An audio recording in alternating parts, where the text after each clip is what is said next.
Freshly cut. Ready to go? Well, welcome everybody to Watson's, and I want to thank Michael Watson for hosting us here today.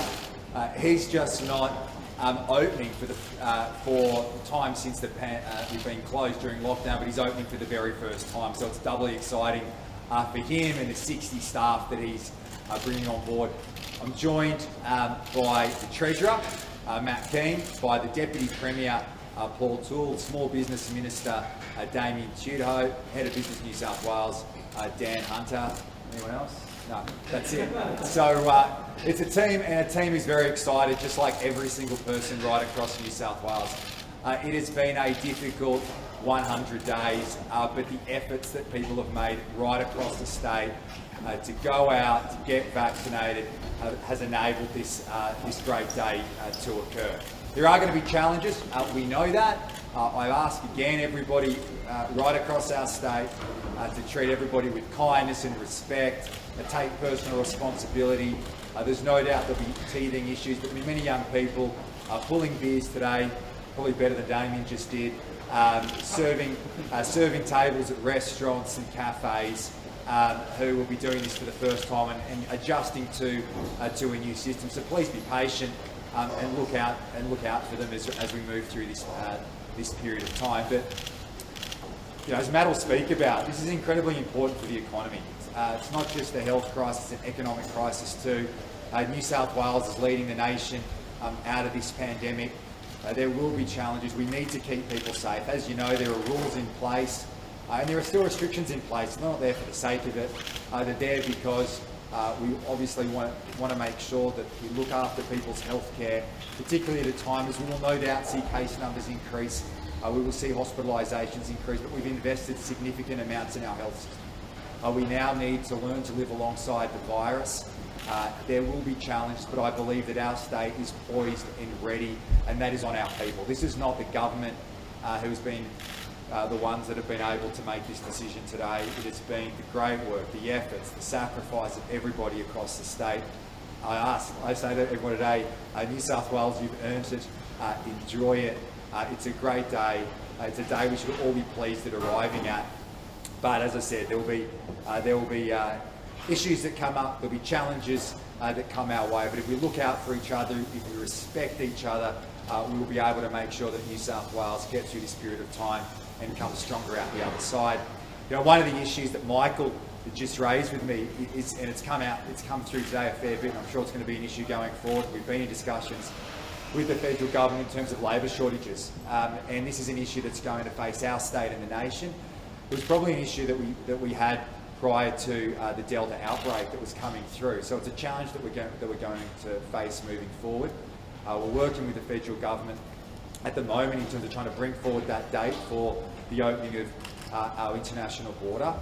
We can't live here like a hermit kingdom on the other side of the world. We've got to rejoin the world. We want returning Australians to come back, and if New South Wales can play a role in helping other states bring their Australians home too, we want to be part of that. We'll work through that with the other states and territories. So these will be challenges going forward.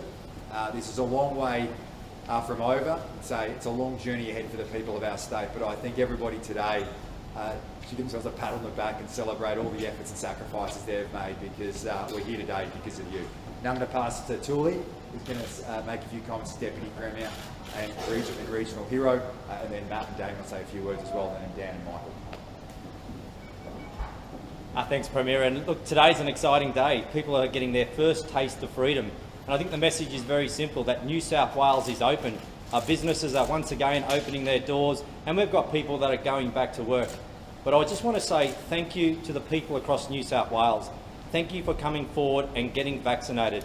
You have actually helped us to get to this important milestone here today. Today, I know that there's a lot of hope, there's a lot of optimism out there in our communities, and this is the day that we've been all waiting for. Could I also say that the Treasurer was pretty tight. The Premier was actually pretty tight when he was the Treasurer. It's hard to get cash out of him. And he's told me today that he's going to shout everyone a beer if you're here after 11 o'clock this morning. But today, fantastic. That optimism is right across New South Wales. It's been felt out in the regions, and I'm going to call the beer today the Freedom Frothy. Well, thanks, Tully. Today's been a long time coming, and I want to thank everyone for the sacrifices they've made to get us to this point.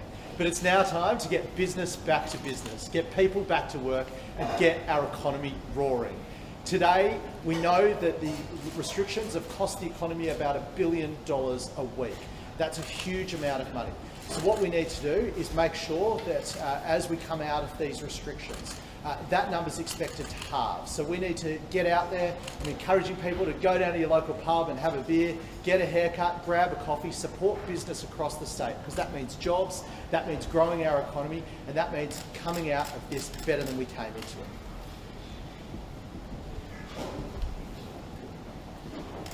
Thanks, Premier. Thanks, Treasurer and Deputy Premier. It's great to be here today on a day when we are celebrating small business. Small business has, in fact, partnered with the government in delivering a health response for this state, and we are leading the country in terms of that health response. And I just want to say thank you to every one of those small businesses who've been a partner with the government in reaching this stage today. And to the extent that we're having a beer here this morning and having fun, that's a demonstration of optimism. But I was out at a hairdresser this morning. She's booked all day, every hour a new customer, and the spirit of optimism that is out there is something which is really contagious, and people waking up today are waking up in circumstances where they are feeling happy about their lives, and we want that to continue through summer. And what we want to see is, in many respects, this is a Christmas for families, and we want families to get together and celebrate this and celebrate small businesses like no other year before. Thank you.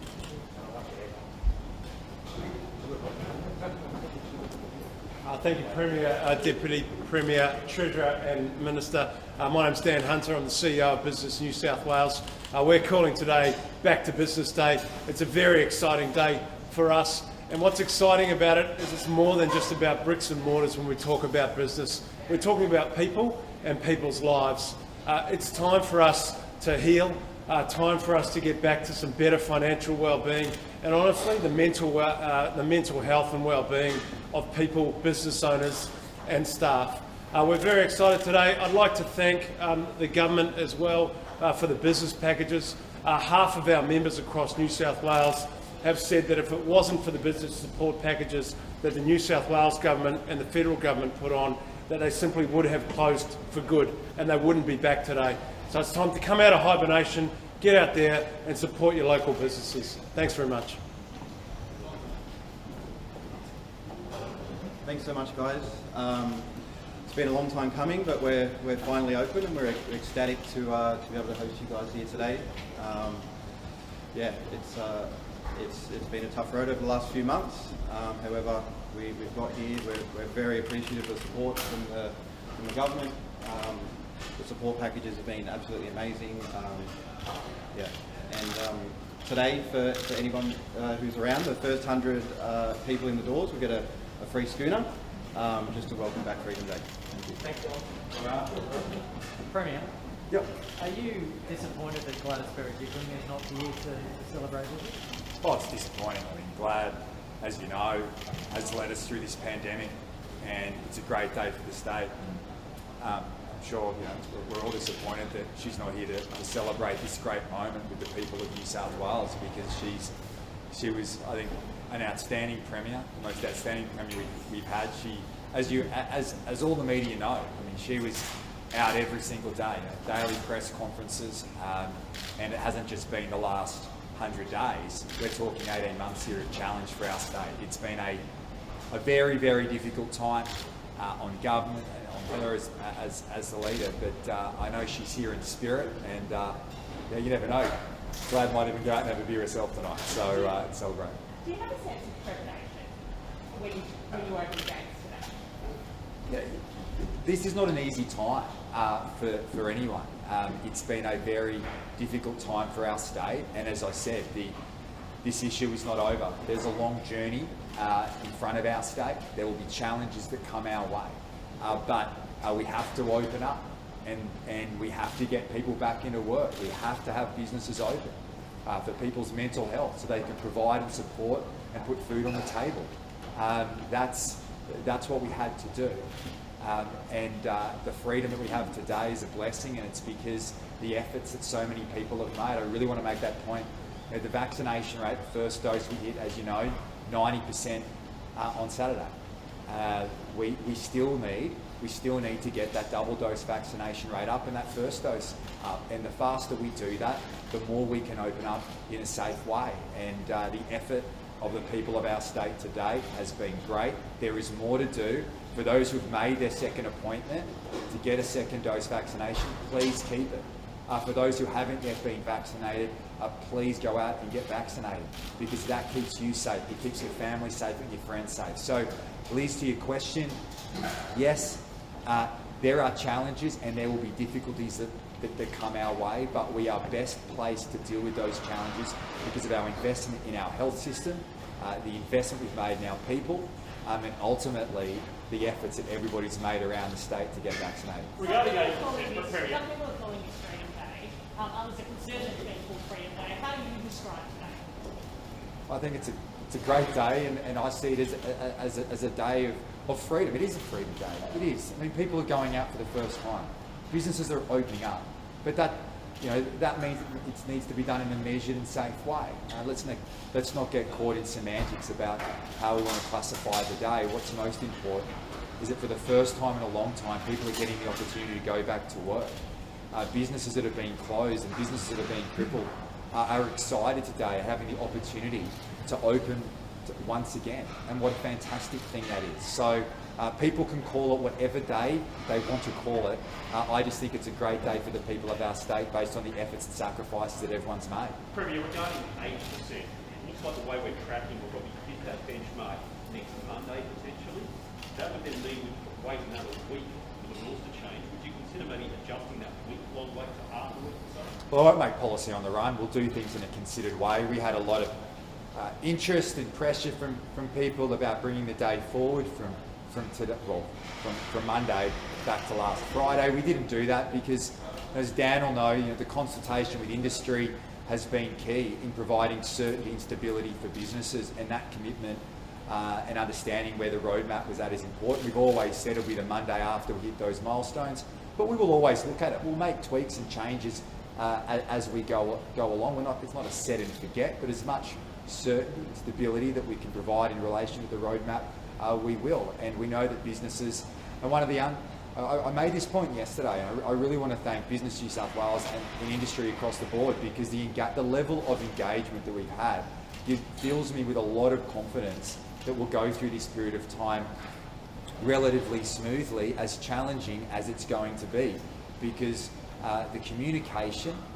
over this entire lockdown period with the business community has been second to none. And I really want to thank them, because by their engagement with us, ironing out issues that have come up during this period of time, I think we're well set to open up safely. Premier, you've said a couple of times, not just a health crisis, but also an economic crisis. Prior to the events of the past fortnight, you were working on an economic update to tell the state the effects of this lockdown.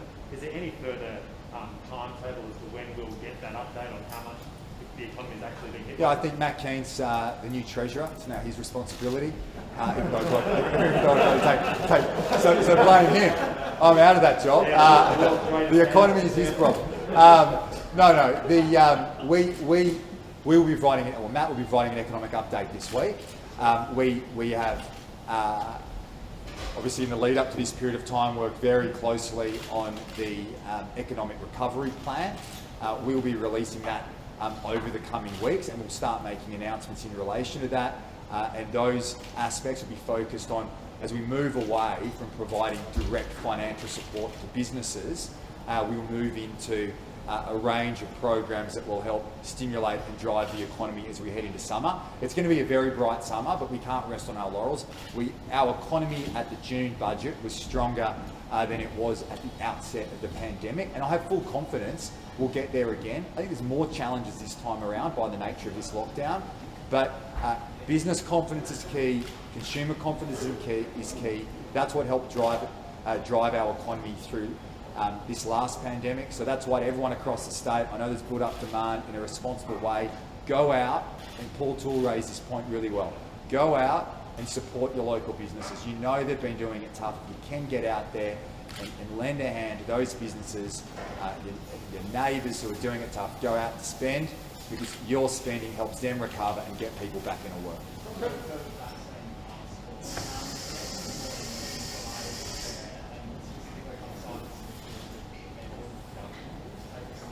Sorry, Tom, I missed the first part. Yep. Yep. The challenge with the federal government.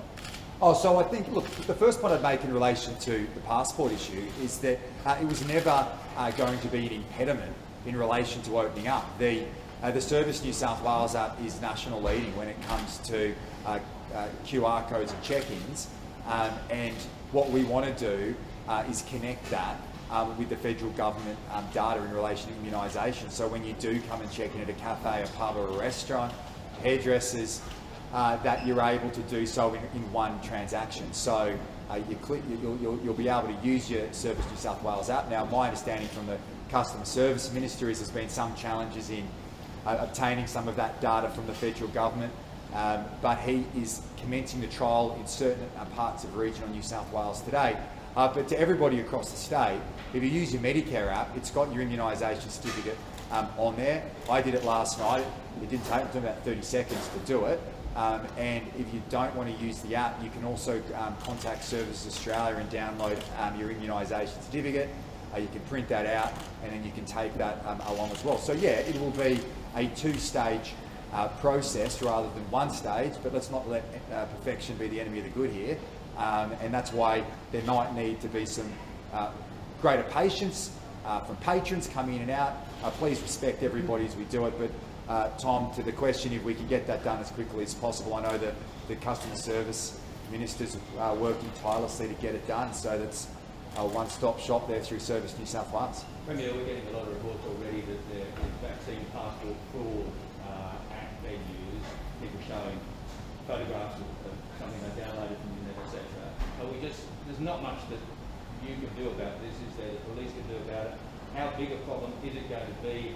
And what can businesses do to try and combat that? Well, businesses should take a look and make sure that when they see that vaccine, if they can, to the best of their ability. It's not going to be perfect, I accept that, that the information that's provided is connected to the person who is displaying that information.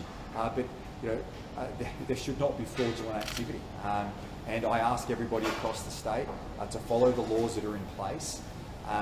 Yeah, and the fact is that over 70%, 7 in 10 people across New South Wales are fully vaccinated and will be able to download that vaccination certificate on the Medicare app. But I accept, Chris, there'll be challenges and issues along the way. I ask the business where you can, please check that data is correct. Obviously, we can't police everybody, but if everybody does the right thing, this is not about putting rules in for the sake of it. This is about putting rules in during this time so we keep people safe as we open up.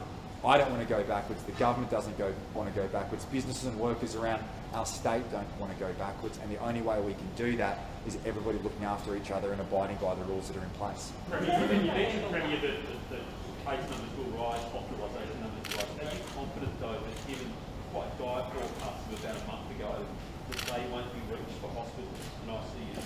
I think there's going to be challenges. Case numbers will increase, hospitalisation rates will increase because mobility is increasing as we open up. But we can't stay closed. We can't stay closed. We need to learn to live alongside the virus. I know everyone's been saying it, but today, New South Wales is the first state to be doing just that. We are leading the nation out of this pandemic. This will be a challenge. We have invested significant amounts in the health system. I remember saying to Brad Hazard, day one last year, whatever you need to get the health system up and running, to support our state during COVID, to keep our people safe, we will provide. And that's exactly what we did. We quadrupled the ICU capacity. The best thing that people can do to keep themselves safe during this pandemic is to get vaccinated. That's my clear message. That's the best way to keep yourself safe, your friends safe, your family safe. There will be challenges. There will be challenges as we move through this period. There will be case numbers increasing. There will be hospitalisation rates increasing. but we need to open up. We need to get back to the way life was before, and I'm very confident we have the structures in place to ensure we do that safely. Liz. You've been really strong about wanting Greater Sydney to open up together, but Yep. are there any particular suburbs or parts of Sydney or any regional areas that you're watching really closely because there's still a high number of cases? Yes, obviously the Canterbury Bankstown area and some of those areas in Western Sydney are a focus, and we'll still continue to monitor that. And you know, regular contact already this morning with the Health Minister. We'll be going through some of that health advice today and see how things are tracking. But I don't want to tailor two cities. I want our city to open up as one together. And the people of Western Sydney have made more sacrifices than most during this period of time, being in those affected LGAs. It was the beaches last year. It's Western Sydney this year. And what a great thing today that Sydney as one opens up together. And we'll continue to monitor the situation as we move through. But the best thing that we can do is continue to keep the social distancing in place. There's still face mask wearing inside, obviously not outside, but just follow those rules, because if we work together on this, we'll get through safely. Just in terms of November 1, it's Yep. only 3 weeks away. How quick can we get back home quarantine? I mean, it's not going to be much of a trial if we've only got 3 weeks to trial it before the borders are flying open. So how is that going to work? Well, we're working through that this week. I mean, the Jobs Minister, Stuart Ayres, has responsibility for that. We commenced the trial a week ago or so. Very small trial, 30 odd people involved in that trial. But that was mainly focused in terms of what are we actually trialling. We're trialling some of the technology to make sure when people are quarantining at home, there are systems in place to ensure that it's occurred in a safe and responsible way, and that people can abide by those rules. But the reality is, there is really no point into the future of having people who are double vaccinated coming back into Australia and sitting in a hotel for 2 weeks when they can sit at home for a shorter period of time. It doesn't make any sense to me. So the faster we can move through that, I've spoken to the Prime Minister about it. I know Stuart Ayres is speaking to the federal government about it. And we will have a paper that he intends on bringing to our subcommittee of Cabinet this week. I'll review it, and if we can bring that date forward, we will. Plus, I think New South Wales has an important role to play here because our vaccination rate is higher, and because we're leading the nation coming out of this. If we can help other states in terms of their returning Australians as well, I'm very happy to do that, because if we can get as many Australians home by Christmas who want to get home by Christmas, what a great thing that would be. Just ask on the voluntary assisted nine bill. You've said a few times that your preference would be for a conscience vote. Can I confirm, is that the position of the Liberal Party, or is that position yet to be determined? Because people are suggesting that the party's position has already been set because it's your personal preference. Well, no, I'm just a member of the government as its leader. That's ultimately a matter for the Cabinet. But I've made it pretty clear. My view is that that matter should be determined by way of a conscience vote, and that's been a long-standing tradition in our party. And I've always supported that position. When these issues come to the Parliament, which are rare and occur from time to time, they should be conscience votes. We shouldn't be concerned as well of having these debates. I've always, from the time close to 10, how long have I been? 10 years in Parliament. Conscience votes generally bring out the best in parliamentarians, and the respect that people take to those debates, of which there are strong views on either side, that people show the respect to each other. I think. Can I just confirm though, Premier, the Cabinet hasn't finalised its position yet? No, we haven't. No, we haven't. But obviously, we wouldn't finalise a position until such time as a bill has been presented to the Parliament. We haven't had a bill presented to the Parliament. There's obviously been a lot of reporting about that, but we don't run cabinet agendas off media reporting. We run cabinet agendas off the parliamentary agenda. And once that bill is introduced, which I understand it will be introduced this week, cabinet will consider that matter. And obviously, I've made my position pretty clear, but we'll see how that discussion goes in cabinet. Tonight might be hard, but I'll be doing a makeup session this week. We'll be going out Tuesday or Wednesday. Dan, just about the labour shortage. How do you think we can address labour shortage? Well, we need to get the borders open and skilled migration up. When we went into this lockdown, there was already a skilled migration shortage in general. labour shortage. So we need to get the borders open up, and then we need to market to those overseas countries to get some of those skilled migrants in. Because if we lose this opportunity, those skilled migrants will go to other countries. We won't get those engineers, those accountants. They'll commit to other projects, and we need those skilled migrants just to deliver on some of our infrastructure programs, quite honestly. Are you comfortable with November 1? Oh, very comfortable. I think it's going to be a slow start because we're going to have to feel out this home quarantine system. But I think that once we can get through that, we can get borders open, we can get a better quarantine system in place. So at the moment we are capped by the number of beds in the formal quarantine system. We need to get away from that formal beds quarantine system and to something that's more suitable to bring people in and out of this country on a more fluid basis. And why are we struggling to find bar staff, junior staff, cafe staff? That's been a real issue for small businesses that's prepared to do that. Yep, in particular in regional New South Wales, it's been very difficult to find staff. That's coupled with the housing shortage in regional New South Wales. So some of those lower paid jobs, if you can't get housing, you're not going to go to the area and get the job. Why in Metro Sydney we've got abundant staff and employment potential here? Why is there a problem finding bar staff here or cafe staff? I think again it comes down to just a general labour shortage. It's skilled migrants and general labour. We don't have the backpackers coming through. We don't have those people doing those overseas experience. I think in Australia we rely on immigration and migration for short-term and long-term labour.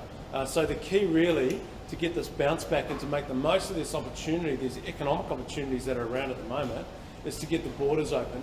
And I think that's going to happen quickly. I think we'll have this soft start on November 1. We'll start to bring people in. I think by next year we'll see a very different sort of immigration policy, I hope, and that we will start to see a lot more people coming in and filling those jobs. Treasurer, do you have a position on that? Well, we need to bounce back better. That's the key message here, and the decisions we take in the coming weeks are going to determine whether we do so more productively, more profitably and more sustainably. So we're focused on that agenda. Where are the kids that staff these sort of operations? Sorry, can you Where are the kids that staff these sort of operations? Where are the teenage employees? Why are bars struggling to find staff? Man their bars and cafes struggling to find staff to man their cafes? Well, as you've just heard from the New South Wales Business Chamber, we need more labour force available, and we need to be putting in place the policies that will drive that change. We need to get our economy roaring. We need to bounce back better. That's exactly what we'll be focused on in the coming weeks. Yeah, sorry, what? The staff, yes.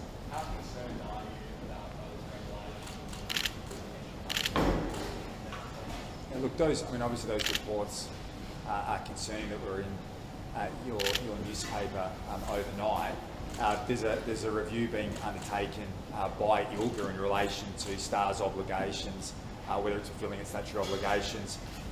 My understanding is that's due to be presented and finalised by March next year. So obviously we'll consider that. But if there are any breaches, we'll obviously we'll take the appropriate action.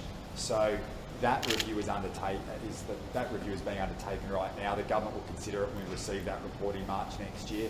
But if anything comes to light, and in the meantime, we've provided advice that appropriate action needs to be taken, I can assure you it will.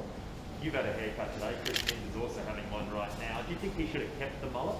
Absolutely, you should have. I thought he was looking really good. I don't know what his problem was.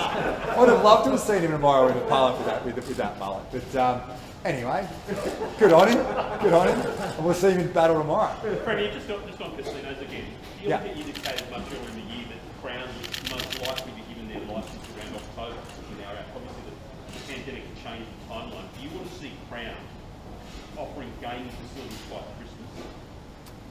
Oh look, I haven't turned my mind to that issue, and it's not really a focus of mine at the moment. I'm more focused on getting business. That's a lot of money for the economy. Yeah, no, I understand that, but there have been challenges in relation to Crown in the past, so I'm more focused on making sure its opening in that space is done in the appropriate way. That's the main focus I have there, and I'll work through and take on the current advice and the relevant minister's advice in respect of that. Aaron. Sorry. I just want to ask Mr. Watson a question. You went first. Yeah.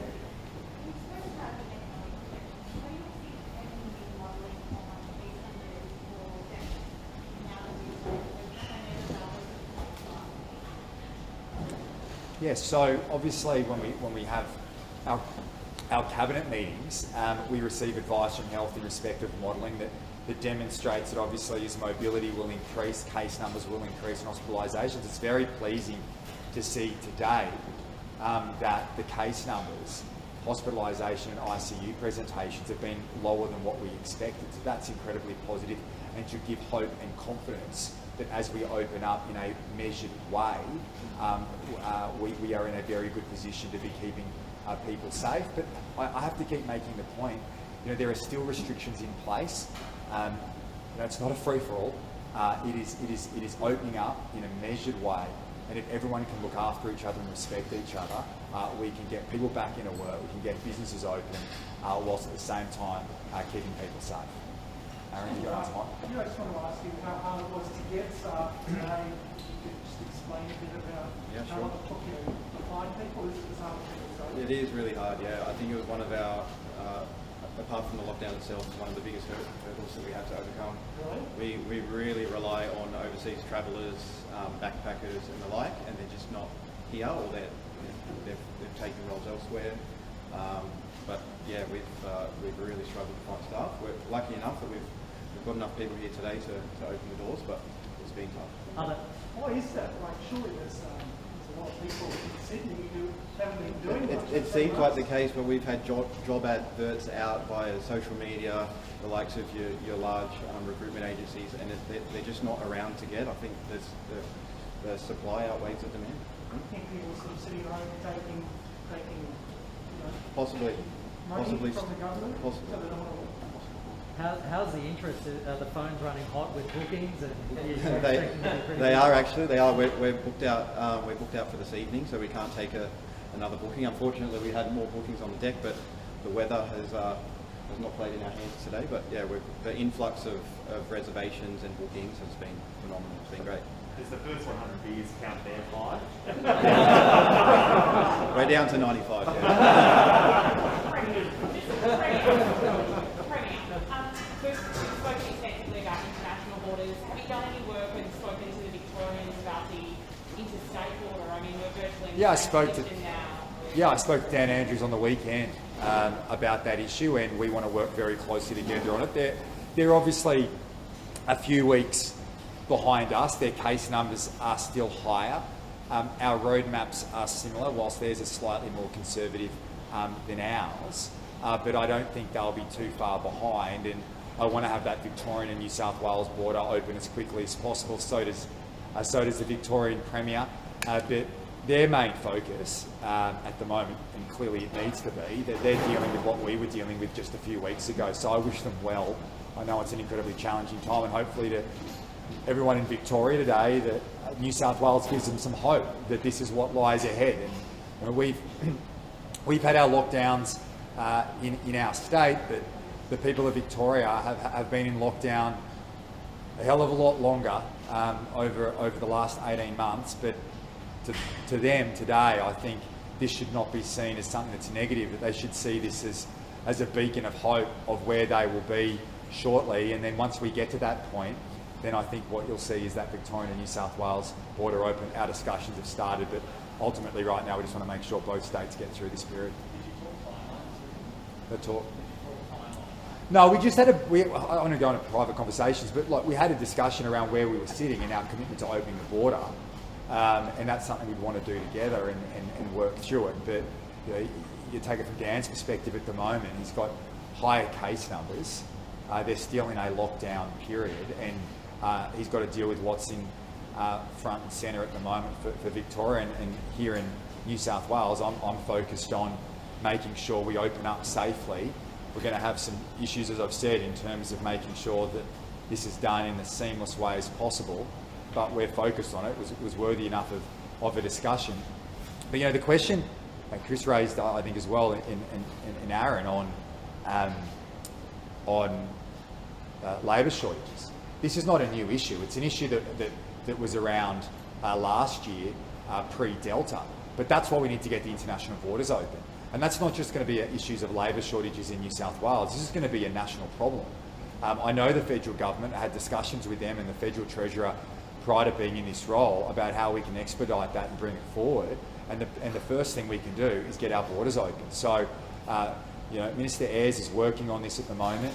We'll bring it forward. If we can get returning Australians home, we can do this in a way that keeps people safe. But the next step after returning Australians is bringing in labour, helping pubs out, publicans like Mike get people into work, and in addition to that, then we want to bring tourism back, because we're Australia's only global city. We're the best city in the best state in the best country in the world, and we rely on tourism. Second largest service export. We need tourism back, and no one's going to come into Sydney, as great as it is, or New South Wales, in circumstance we've got to sit in a hotel for 2 weeks and not leave. So we need to move forward on that. We're focused on it, and we're also focused on international students. We're having 500 coming by the end of the year, and if we can bring that forward and we can expand that program as well, we will. Mr. Andrews made the get on the beers comment famous last year. The get on the beers comment. Have you got a bit of a comeback to that, given you've now been behind the bar? Well, I had a keg blow off my face yesterday, thanks to COVID. So that was a bit more. That was a bit better. But look, no, I just want everyone to go out and have fun and enjoy the day, because you've earned it. And you know, have a beer, go out and have a meal, enjoy yourselves, go to the movies. I mean, take cinemas for example. I mean, people forget about cinemas. They've been closed for most of last year. They're open again today. What a great thing! So take some time out, enjoy yourself. It's been a rough road for our state. So enjoy yourself, but do it safely. Look after people, and if we do that, we'll get through it. Thanks.